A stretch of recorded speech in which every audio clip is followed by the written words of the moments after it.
Here are dozens of people in Buellton opened their mailboxes Tuesday to find an unsettling handwritten letter. While the Santa Barbara County Sheriff's Office has a person of interest, questions over why someone would send the letters still remain. KSBY's Melissa Newman joins us live in Buellton now with reaction from some of the people who received them. Melissa? Richard and Karina, aside from a few profane words, these letters aren't necessarily threatening, more so concerning for neighbors here in Sycamore Ranch that received them.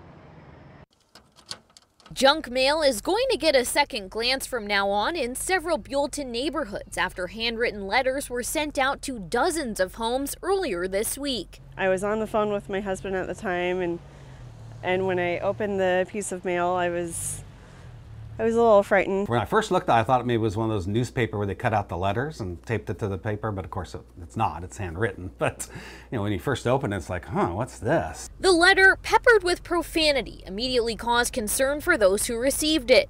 It's hard to make out the intent of the person that wrote it, as it appears to be more of a stream of consciousness than an actual threat. I'm trying to understand what he was talking about, or you know, the person was talking about, and you couldn't really understand it, and none of us can figure out who Kevin is, because at the end he says something about Kevin, and there's no Kevin that we know of in our neighborhood, so we're not sure what that meant. Many who received the letter say they found comfort on social media once they found out how many people were sent letters. It made me feel a little bit better, knowing that it wasn't just to me, it wasn't just directed to my house.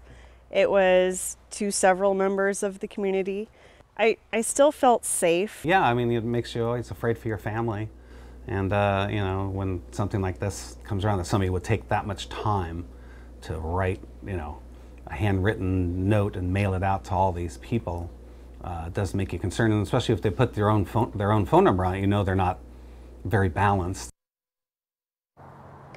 Neighbors tell me now that the sheriff's office is involved, they hope this person can get the help that they need. Now, many neighbors have been speculating that the person who wrote the letters is someone that used to live here and has been accused of harassing people in this neighborhood here before, but the sheriff's office was unable to confirm that at this time. Live in Buellton, Melissa Newman, KSBY News. So pretty concerning. Thank you for that, Melissa. The sheriff's office says there is no threat to the public at this time. Anyone with safety concerns should give them a call.